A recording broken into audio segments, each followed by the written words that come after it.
आपको पता नहीं होगा, संत कबीरदास जी पढ़े लिखे नहीं थे, लेकिन अगर उनकी पंक्ति पढ़ोगे तो आपको विश्वास नहीं बैठेगा, इतनी सुंदर पंक्तियां उन्होंने लिखी है।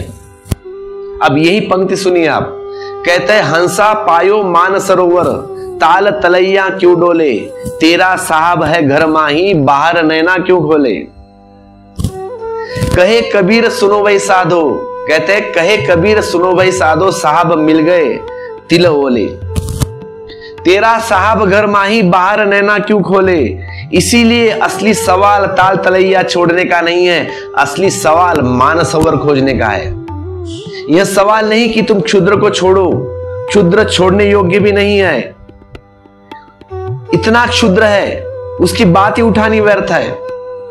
अगर तुम क्षुद्र को छोड़ने में लगोगे, ध्यान रखना मेरी बात, अगर तुम क्षुद्र को छोड़ने में लगोगे तुमने उसको बड़ा महत्व दिया, इतना महत्व भी देना नहीं है उसको। तुम सिर्फ एक ध्यान रखना, उस विराट को पाने में लगो। संसार को भी छोड़ना नहीं है, परमात्मा को पाना है। इसीलिए संत कबीरदास जी और गुरु नानक जी ने यह गहनतम संदेश दिया है। और ध्यान रखना, इन दोनों के जो अनुयायी है ना, वो सन्यासी नहीं है, इन दोनों के अनुयायी गृहस्थ है, घर में ही है, अपने पति के साथ, अपनी पत्नी के साथ, अपने बच्चों के साथ। संसार को छोड़ना नहीं है, संसार को क्या छोड़ना, योग्य भी नहीं है, परमात्मा को पाना योग्य है। और जिसने परमात्मा को पा लिया, संसार उसके लिए क्या बांधा है फिर। रह आया ताल तलैया जहां है, ताल तलैया जहां है रह आए, मेरा मान सरोवर मुझे मिल गया, मैं ताल तलैया में नहीं डोलता। ताल तलैया को छोड़कर भागने की कोई जरूरत नहीं है, ताल तलैया को मिटाने का भी कोई जरूरत नहीं है।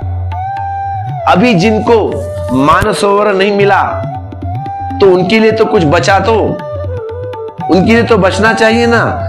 जिनको मानसरोवर नहीं मिला है, कम से कम ताल तलैया तो रहने दो। जीवन के दो ढंग है, एक ढंग है नकारात्मक नेगेटिव, और एक ढंग है विधायक पॉजिटिव। एक ढंग है जो गलत है उसको छोड़ो, वो नकारात्मक है, और एक दूसरा ढंग है कि जो सही है उसे पाओ, वह विधायक है। तुम नकारात्मक से बचना, क्योंकि निषेध सिर्फ मृत्यु में ले जाता है। मैं तुमसे यह नहीं कहता कि तुम धन छोड़ो, मैं तुमसे नहीं कहता कि घर छोड़ो और सन्यासी हो जाओ। मैं तुमसे कहता हूं कि जागो, घर में ही रहकर जागो। यह घर तुम्हारे लिए काफी नहीं है, बड़े घर को खोजो। और बड़ा घर मिल जाए, और बड़ा घर मिल जाए तो तुम इस घर में भी रह जाओगे फिर, लेकिन कमलवत हो जाओगे।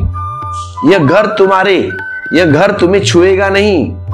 तुम रहोगे संसार में और संसार के बाहर रहोगे, होगे अपने बच्चों के साथ, लेकिन बाहर रहोगे, संसार के बाहर। संसार तुम्हारे भीतर प्रवेश नहीं करेगा तब।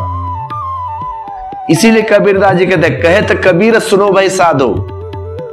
हर बार उनका वाक्य, कहे कबीर सुनो भाई साधो।